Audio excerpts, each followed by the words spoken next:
Welcome to the deep dive. Today, we're unpacking the sources you provided on Mikhail Bakunin, who was, just a formidable 19th century Russian anarchist. He really was.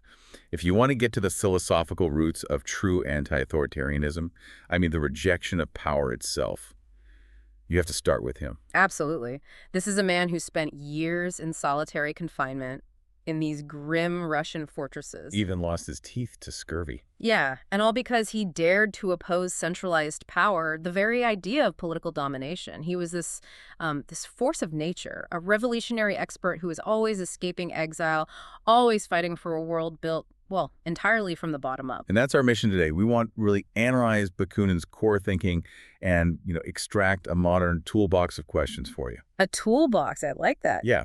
We'll be focusing on three massive ideas. First, his complete rejection of the state in favor of what he called stateless socialism. Okay. Then there's his unique collective definition of freedom, which is all based on solidarity. And the third? His explosive critique of both capitalism and, of course, his famous ideological rival, Karl Marx. Right. And what's so fascinating here, and what we really want to dig into, is how clearly his 19th century concerns just map right onto our 21st century problems of control and hierarchy. That's the critical link we need to forge today. We'll specifically take his ideas about, say, autonomous communes and apply them to really modern issues, things like workplace hierarchies, the gig economy. And even decentralized online communities. Exactly. We've got extensive source material here, pulling directly from Bakunin's own writings, including his critiques of Marx and foundational texts like the Revolutionary Catechism. It's a dense stack of paper. It is, but we're here to distill the essence of Bakunin's blueprint for a stateless world. Okay, let's unpack this. So Bakunin begins with a premise that is, frankly, still startling today. Which is what? He argues that the state, and this is regardless of its ideological packaging, so it doesn't matter if it's a monarchy, a liberal republic, or even a socialist dictatorship, is inherently violent. It's inherently violent and detrimental to human nature. That's it. Okay, so that's a big claim. I think most people, we think of the state's main role as providing order, maybe protection. It uses force, sure, but only when it's necessary for defense or, law enforcement. Right. So where does Bakunin get off saying that violence is inherent to its very identity? Well, for him, the core identity of the state is fundamentally violent. He defined the state as, and I'm quoting here, an institution based upon violence. Its primary concern isn't the welfare of its citizens, but maintaining inequality. Maintaining inequality through political repression. For him, the state's very existence depends on separation and domination. He writes that it only exists by dividing society into the governing and the governed. So it can't rely on, what did he call it, the spontaneous action and free movement of the masses? Exactly, because the interests of the masses naturally militate against its existence. Therefore, the state must be their natural enemy, their invariable oppressor. It's just a machine designed to extract obedience and resources. So it's not that governments just sometimes commit violent acts. It's that the whole structure of centralized political power requires the threat of violence or the use of it just to maintain its authority over people whose true interests lie somewhere else. Precisely. And this is where the bureaucracy comes in. That permanent administrative layer becomes central to the state's survival. The machine that runs the machine. Yes. Bakunin warned that the state relies on this permanent, distinct class of administrators who are paid to run things. And this group, he says, has an internal tendency towards authoritarianism and absolutism. And self-perpetuation. The moment an individual steps into that bureaucratic role, they are, in a way, removed from the practical realities of working people. They start to identify with the system they serve. That feels like a behavioral observation, almost a sociological one, that holding power changes the person holding it no matter what their original intentions were. I think so. The bureaucracy becomes an obstacle to human freedom because its own survival becomes its main purpose.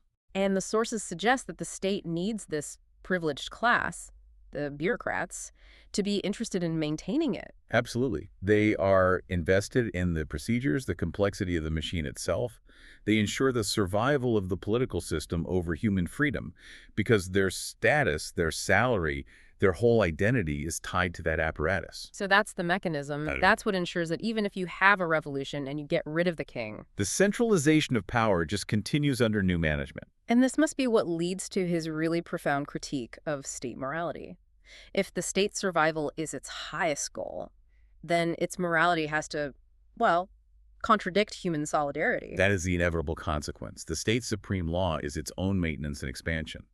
This means, in his words, its morality of the state then is the reversal of human justice and human morality. What does that mean in practice? Well, internally, the state demands loyalty and obedience from you, but externally, its relationships with other states are all based on mistrust, hostility, and, permanent preparation for war. So the state has to be a criminal. Bakunin argues it's forced to be a criminal, a robber, and a destroyer when dealing with foreign powers, even while it's claiming its actions are based on right and justice.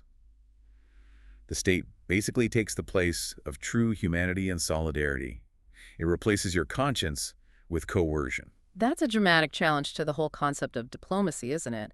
It suggests that all international relations are fundamentally antagonistic because the moral core of any state is just self-preservation at the expense of everyone else. And he extended this critique directly to democratic forms of government. Right. He lived in a time when things like universal suffrage and republicanism were being championed as the ultimate solution to oppression. Yet he dismissed them as just sophisticated tools of control. It seems so counterintuitive for a revolutionary to reject voting rights. Why did Bakunin see universal suffrage not as liberation, but as a form of, manipulation? He called it the most extensive and at the same time the most refined manifestation of the political charlatanism of the state. Yeah. He argued it makes the masses cooperate in the building of their own prison. So what's the trick then? The trick, according to Bakunin, is that the state gives the masses the illusion of control every few years. During an election, you're told you're sovereign, you're in charge. And then the moment the ballot box closes, you go right back to being an obedient subject. Exactly. The masses legitimize their own oppressors. They hand over their power voluntarily. But the whole theory of democracy is that if people don't like their representatives, they can just vote them out. Bakunin would say that the structural conditions prevent that from ever being a real form of popular control. That's it. He saw the idea of popular control as a sheer fiction. Why? Because of economic and educational inequality. The vast majority of the population, the working class, is just oppressed by toil and ignorance. They're worn out by hard work, by daily cares. So they know their local affairs, they know how their street is paved or who runs the local market. Right. But over and above that, that's where the unknown, the uncertain, and the danger of political mystification begins. They just don't have the leisure time or the resources or the specialized knowledge you'd need to constantly monitor complex national and international policy. Which is precisely what their representatives are managing. Meanwhile, the bourgeoisie, The possessing classes, being more learned and having more leisure, are perfectly equipped to use parliamentarian democracy for their own goals. which are The maintenance and expansion of the capitalist system. So the representative system, even with universal suffrage, just refracts the popular will through the bourgeois prism. But hold on, if we're going to be critically balanced here, isn't Marx's position more realistic? The idea that the working class has to seize the state, at least temporarily, to dismantle class society. I mean, doesn't Bakunin's outright rejection of any political action just leave the whole field open to the bourgeoisie? And that is precisely the core criticism that Marx leveled against Bakunin. But Bakunin's response was always focused on the inevitable behavioral corruption of political power.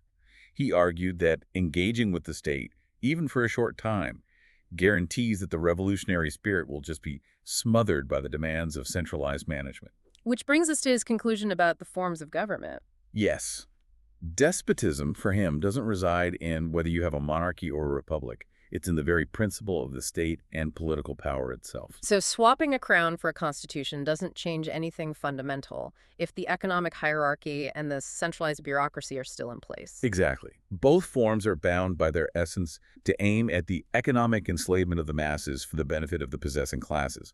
Both are institutions of domination. Because the principle of political power requires one group to submit to another. Yes.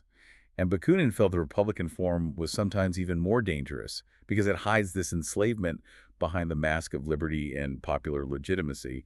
The chains are polished, but they're still chains. So, if the state, in all its forms, must be radically dissolved, the immediate question is, what replaces it?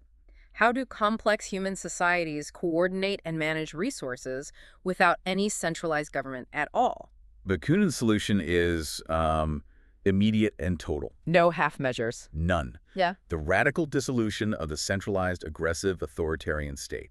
That includes its military, its bureaucracy, its judicial and legislative institutions. No transitional government, no revolutionary state. And what replaces it is the autonomous commune. That's the one, a completely decentralized system. So the basic political unit becomes the commune, constituted by universal suffrage, but, and this is the crucial part, only at the local level. Exactly. Bakunin argued that people are best equipped to manage their own local affairs. He noted that municipal elections are always and everywhere the best because the people know more or less the affairs of their municipality. And they can exercise effective control. The control happens under the very eyes of the electors. There's immediate accountability. Okay, that sounds great for managing local schools or waste disposal, but what about the scale problem? How do these millions of autonomous communes coordinate something like defense or international trade or huge infrastructure projects? That is managed through what he called the principle of federation. So the communes voluntarily federate with each other. Yes, regionally, nationally, and internationally. They form provinces, nations,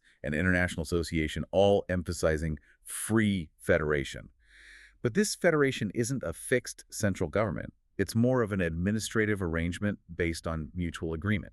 And the critical element, I'm guessing, is that every participating unit has an absolute right to self-determination. And the right to secede. The right to secede is the ultimate safety valve, isn't it? It prevents the federation from becoming just a new state. That's the idea. If the coordinating body starts issuing mandatory dictates, the member commune can simply leave. It ensures that association is always voluntary, always built from the bottom up. So any imposition of unity, even if it's unity for a good cause, is a problem. He stated that any imposition of unity, even of truth and justice, must necessarily lead to falsehood and inequity. It's a really sharp contrast with modern political centralism and, hypernationalism. Modern systems rely on mandated obedience to a central authority. Whereas Bakunin demanded unity through shared goals and voluntary association. Okay, let's run that thought experiment now. Let's link his federalism to modern challenges. Imagine a community where all public services, schools, utilities, emergency response, are managed by local assemblies of workers and residents, totally without a centralized state administration.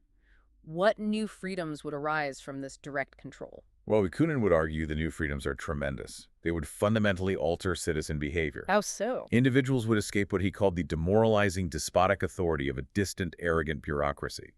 Real liberty emerges because your political and social rights are based on your collective contribution and direct participation. So the whole state apparatus, the bureaucracy, judicial system, police, it all vanishes. And it's replaced by localized consensus and community defense organizations. People are no longer subjects. They're active managers of their own collective life. But the risks of fragmentation are real, aren't they? Especially in a complex, interconnected world. I mean, think about a major environmental disaster, a large-scale cyber attack, or a resource crisis. He does acknowledge the need for coordination. He insists on international federation, an unbreakable alliance against reactionary forces. But he maintains that relying on voluntary agreements, rather than a fixed command structure, will ultimately yield better, more localized responses. Give me an example. Okay, take a pandemic. A central authority might impose a blanket policy that devastates one local economy while being totally insufficient for another. Under federation, resources would be shared and coordinated, but the actual implementation and decision-making on the ground would stay locally controlled and adaptable. But if the response relies on voluntary association, what happens if one commune just decides it doesn't want to share its ventilators? Or it declines to participate in a coordinated defense? Doesn't the lack of a coercive force just doom the larger organization to inefficiency or even collapse? And this is where Bakunin's vision is often criticized as, well, utopian. It does seem to rely very heavily on the idea that true collective solidarity would just naturally overcome self-interest once the state is gone. It does. He would argue that the cost of that potential fragmentation is far less damaging than the guaranteed outcome of a centralized state. Which is what, in his view? Systemic oppression, exploitation, and the use of any crisis to consolidate even more power, reducing everyone to slaves for the benefit of the administrators. So for Bakunin, the trade-off is always worth it. You prioritize genuine, localized liberty over potentially efficient but guaranteed tyrannical centralization. That sets a very high behavioral bar for human cooperation, doesn't it? It requires a fundamental shift away from self-interest towards collective responsibility, but it definitely provides a powerful lens for examining any modern proposal for centralized authority. Absolutely. And that brings us to his understanding of freedom itself. When we talk about Bakunin's idea of freedom, we have to completely separate it from the classical liberal tradition. The one that focuses on the individual's rights against society. Exactly. He saw freedom as fundamentally a social product. The liberal concept is often phrased as, my freedom ends where yours begins. Bakunin completely rejected that. He saw it as freedom being some kind of diminishing resource that has to be divided up. He did. He refuted the liberal idea that freedom is a natural right you possess as an isolated individual. He called that a bourgeois fabrication. The whole concept of the isolated, self-sufficient individual who exists before society. He saw that as thoroughly immoral and antisocial. That individual, he argues, logically shouldn't tolerate anyone equal or superior to himself, which is a negation of all society. True humanity and morality only begin in society, not outside it. So society is the root of freedom, not its limitation. How does he articulate this positive collective definition? He argued that society creates the freedom of the individual. And his most famous quote really frames this. He says, "I am free only when all human beings surrounding me are equally free. The freedom of others, far from limiting or negating my liberty, is on the contrary its necessary condition and confirmation."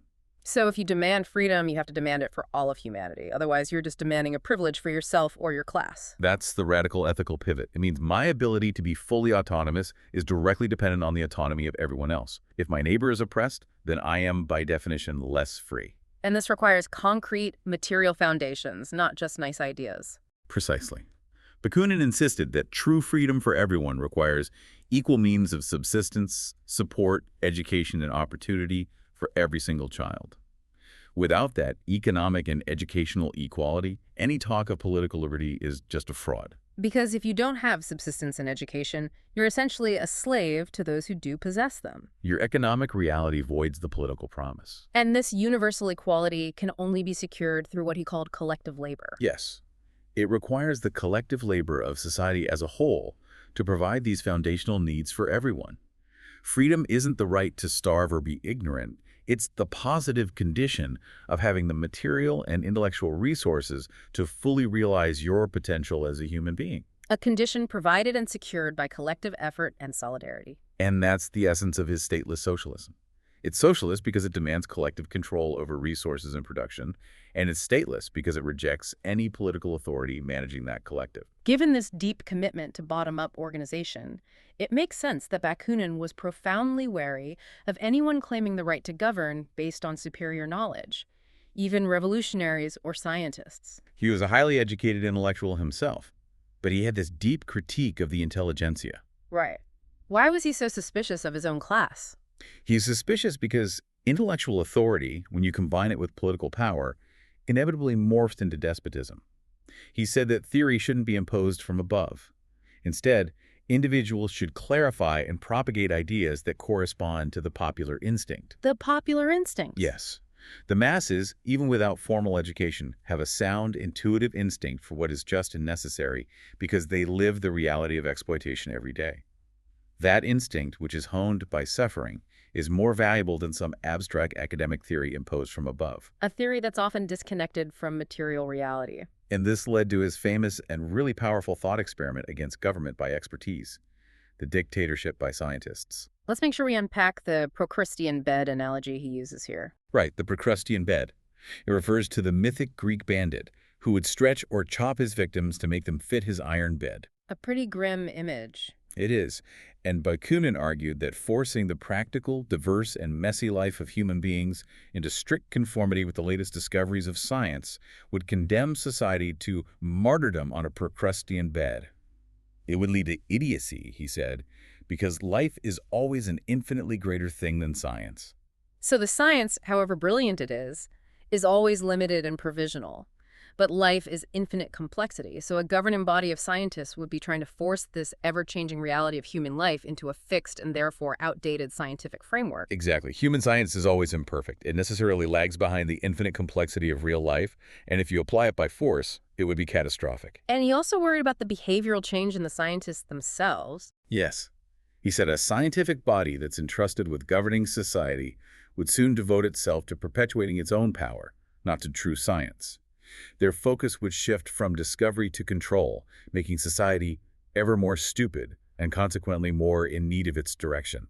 The behavior of the ruling scientist would rapidly deteriorate from intellectual curiosity to political self-interest. And this resonates so strongly today, doesn't it? When you think about governance in areas like artificial intelligence or public health or climate regulation, it all relies so heavily on centralized, often opaque expertise. Bakunin is warning us that when expertise marries political power, the resulting child is tyranny. But the key is to distinguish between respected knowledge and seized power. Right. Bakunin did not reject knowledge.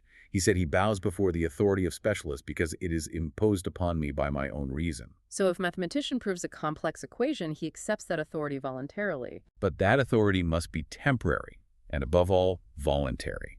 He rejected any fixed, constant, and universal authority. The shoemaker has authority over shoes, but not over medicine. The physician has authority over the body, but not over the state. The moment the specialist tries to translate their specific, temporary, rational authority into fixed, political, universal control, Bakunin says the dynamic becomes coercive and it has to be resisted. The authority is only legitimate as long as it stays voluntary. Right. So this voluntary structure presents a huge strategic challenge. If you reject fixed authority and central command, how do you organize effectively enough for a revolution powerful enough to actually defeat the monolithic state? And that brings us to the necessity of organization for action. This focuses on the blend of spontaneity and direction. Okay. Bakunin believed revolutions are not improvised. They're brought about by the force of circumstances and popular instinct, often triggered by some small event. Individual action, he said, is virtually null, but spontaneous mass action is everything. The energy comes from the people, not from the leaders. But the state has a military organization, it has centralized logistics, a massive bureaucracy. Instinct alone can't defeat that. True, and he acknowledged that. The masses, though instinctively socialistic, lack organization and science. Therefore, revolutionaries must organize the natural power of the masses through free, non-authoritarian organization. Like the International Workingmen's Association. Exactly like that. This organization must be decentralized, federalist, and built on mutual agreement within a collective. Its aim has to be the radical destruction of all kinds of domination, not the creation of new states. So the organization's function isn't to command the revolution from the top down. No. It's to coordinate and amplify the revolutionary instincts that are already present in the working class. It's more of a catalyst, not a central brain. Precisely. It provides the science, the strategy, and coordination without establishing a centralized political authority. This necessary coordination maximizes the strength of the revolutionary classes against the centralized state's superior resources. And the crucial behavioral distinction here is that leaders in that kind of voluntary organization are just temporary guides. They're not permanent rulers. That's the ideal. So let's apply this to modern platforms. How do Bakunin's ideas about voluntary, temporary authority and organizing the natural power of the masses relate to modern decentralized groups, like grassroots movements or online communities? Well, think about the development of open source software, or maybe large-scale mutual aid efforts during natural disasters. Okay. These groups have to achieve really complex coordination, that's the organization part, without establishing a permanent governing elite, which is the authority part. They rely on reputation, clear rule sets, and voluntary contribution. So if a crisis emerges, like a security breach in the open source code, Then certain cybersecurity specialists temporarily gain authority because their knowledge is necessary and is voluntarily accepted by the community. They are respected for their expertise, but they can't use that expertise to seize administrative control over the entire project or dictate its long-term philosophical direction. that's a great example of temporary voluntary authority in action. Now for the deeper thought experiment. Consider a major professional field, let's say medicine. If all fixed hierarchical authority, so hospital managers, governing boards, rigid regulatory bodies, if all that were abolished and replaced only by the voluntary acceptance of specialist knowledge, what happens to coordination? Bakunin would argue that this maximizes genuine strength and safety, Why? because the knowledge is respected based on its scientific merit and peer review, not on the bureaucratic title of the person delivering it. When a surgeon performs an operation, their authority is absolute, but it's temporary and specific to that one task. But who decides on standardized treatment protocols for a new, complex disease? Who manages the distribution of scarce resources like ventilators across a whole region?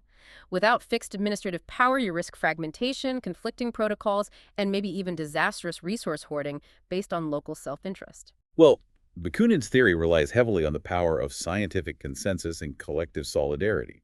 He would argue that genuine scientific findings would naturally convince practitioners to adopt the best protocol without needing bureaucratic coercion. And resource distribution. That would be managed through voluntary federation, driven by the realization that mutual aid is essential to the collective freedom of all communes. He believed that if the laws of society were established by clear science and became part of the general consciousness, the need for political authority, which he thought only enforces bad laws, would just vanish. So it's an enormous faith in the potential for rational, non-coerced human behavior once oppression is removed. It is. It shifts the entire burden from governance through rules and enforcement to governance through shared understanding and ethics. It's certainly challenging our assumptions about what constitutes effective organization. And Bakunin's revolutionary vision requires abolishing not just the state, but also the capitalist system it protects. His analysis of capitalism is, well, brutally direct. It is. He summarized capital and property as the power and the right guaranteed by the state to live without working. That definition is a philosophical attack in itself. It is. It means that property ownership isn't a reward for your personal effort. It's a legally protected entitlement to extract value from the labor of other people. So the moment you have private property that can generate value without the owner physically working, you've institutionalized exploitation. And that whole mechanism requires the state to constantly defend it. Exactly. Since neither capital nor property produces anything when not fertilized by labor, the property owner has to use the political apparatus of the state, the judicial system, the police, the standing armies, to consecrate and protect this exploitation. The whole system is built to ensure that one class can extract value from the productive labor of another. Which leads directly to his view of wage slavery. The idea that the transaction between a worker and a capitalist is inherently unequal no matter what the law says. Yes, he really dissects that relationship. The transaction looks legally free on the surface. The worker voluntarily agrees to the contract. But Bakunin highlights the juridical fiction. The legal myth that both parties enter the contract as equals. Right. But in reality, the worker comes to the market driven by hunger and the basic necessity of eating, while the capitalist is driven by the urge to get rich. The worker has to sell their labor to survive. The capitalist has the financial cushion to wait. That just destroys the whole premise of an equal negotiation. The sources are really clear on this. While they might be equal from the point of juridical fiction, they are anything but equal from the point of view of the economic situation, which is the real situation. And that economic reality makes the worker functionally a slave and the bourgeois the master, regardless of whatever legal document they signed. The behavior is coerced by material necessity. And because this coercion is structural, Bakunin saw the antagonism between the classes as permanent and irreconcilable. The privileged classes versus the working classes. He rejected the idea that any law could prevent this exploitation as long as that capital-labor divide exists. So for him, true liberation requires economic equality. It demands the political, economic, and social equalization of all classes. And he argued that the only basis for political and social rights should be the labor contributed by everyone. That is the ultimate ethical requirement for his society. Your standing and your rights are derived only from your genuine contribution, not from inherited or legally protected wealth. And this brings us to his critique of Marx, which is arguably his most famous contribution to political theory. The split between them in the First International seems like it was just inevitable. It was. They disagreed fundamentally on the pathway to socialism. Marx advocated seizing the state as a necessary transitional phase, the dictatorship of the proletariat. While Bakunin demanded the state's immediate destruction, the division was immense. It was organizational, philosophical, and importantly, behavioral. So Bakunin warned that Marx's dictatorship of the proletariat would just become what? Nothing more than despotic rule over the toiling masses by a new, numerically small aristocracy of genuine or sham scientists. He just completely rejected the idea that a party of intellectual leaders could guide the masses to freedom. Let's delve deeper into that prediction. Why was he so certain that the revolutionary vanguard, the very people claiming to act in the name of the working class, would become oppressors themselves? The central fault, in Bakunin's view, is that power corrupts. Absolutely. By establishing a centralized political power structure, even if you call it the proletariat state, you are simply creating a new top-down pyramid. And the individuals managing the state would inevitably separate themselves from the workers they claim to represent. That's it. Bakunin argued that any political revolution that comes before a social revolution must necessarily be a bourgeois revolution. It just replaces the existing exploitation with a new, more hypocritical and more skillful, but no less oppressive exploitation. Because men don't create situations. It is situations that create men. The situation of holding centralized, coercive power fundamentally changes the behavior of the person holding it, no matter their ideology. Exactly. The new ruling class will be made up of party bureaucrats, officials, and intellectuals, those who claim superior knowledge, the genuine or sham scientists, And they would use the state apparatus to enforce their theories. leading to the same kind of despotic Procrustean rule he warned about.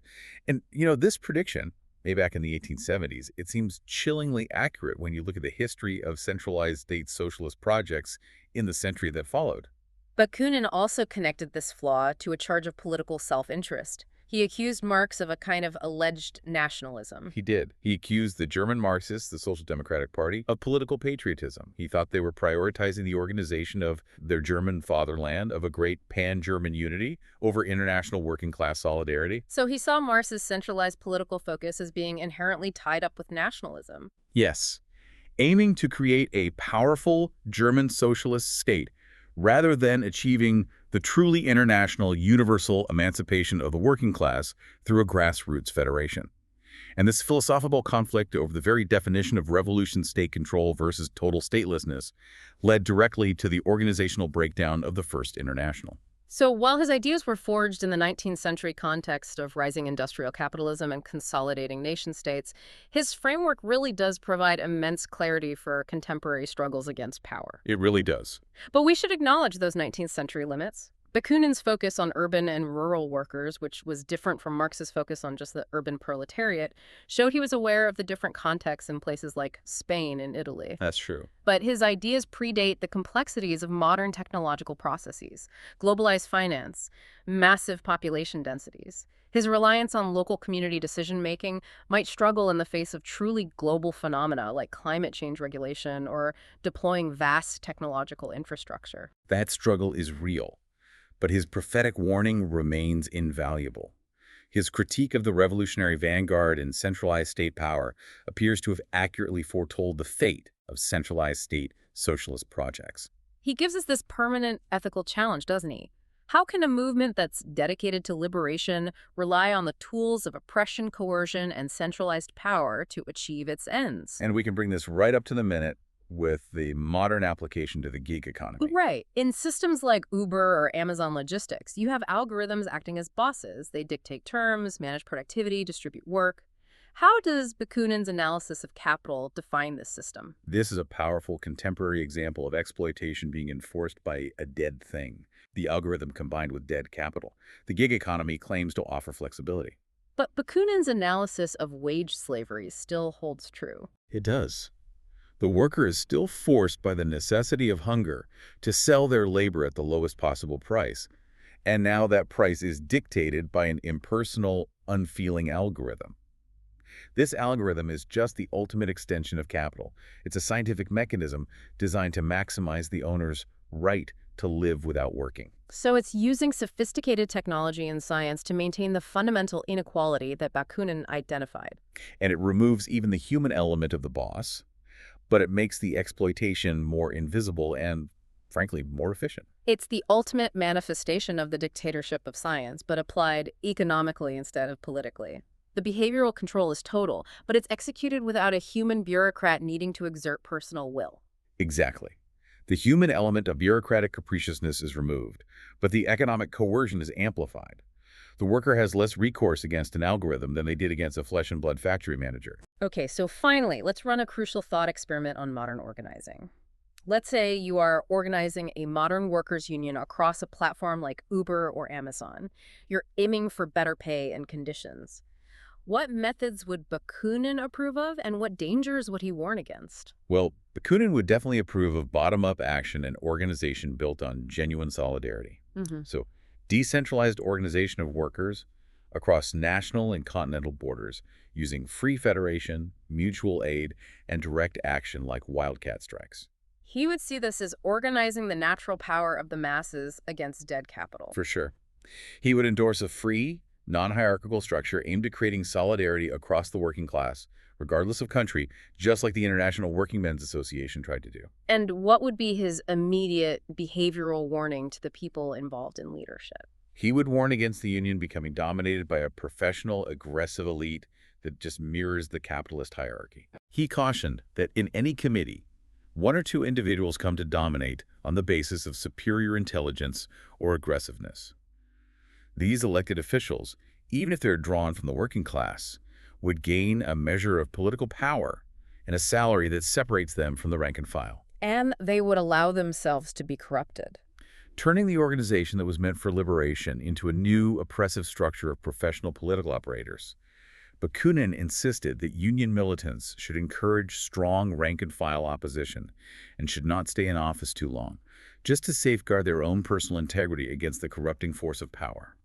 So we've seen that Bakunin offers this powerful framework for questioning authority. Yes, questioning who holds it, why they hold it, and what happens to them and to us when they get it. His analysis, though it's rooted in the 19th century, provides essential tools for navigating information overload and centralized power today. Especially by highlighting that the instinct to command others, even in its sort of ennobled form of public good, is the devil in history. What ultimately stands out, I think, is his insistence that freedom is fundamentally a collective endeavor. It's dependent on the economic and social liberty of everyone around us, and his unwavering rejection of any power structure imposed from above. He demands that we look past the juridical fiction of political freedom and actually examine the material economic reality of power dynamics and coercive behavior. And his core message really challenges us. Will we pursue liberation through the state? A path, he argues, inevitably leads to a new aristocracy of scientists and continued exploitation. Or through radical, bottom-up organization emphasizing true solidarity, free federation, and the abolition of all fixed authority. Bakunin insisted that social and political rights must be based on the labor contributed by everyone. Look at your own work, your school, or your online life today. Where are social and political rights granted or withheld based on status, capital, or title, rather than on labor and genuine collective contribution? What would change if Bakunin's principle were applied to the structures you inhabit? Thank you for joining us for this deep dive.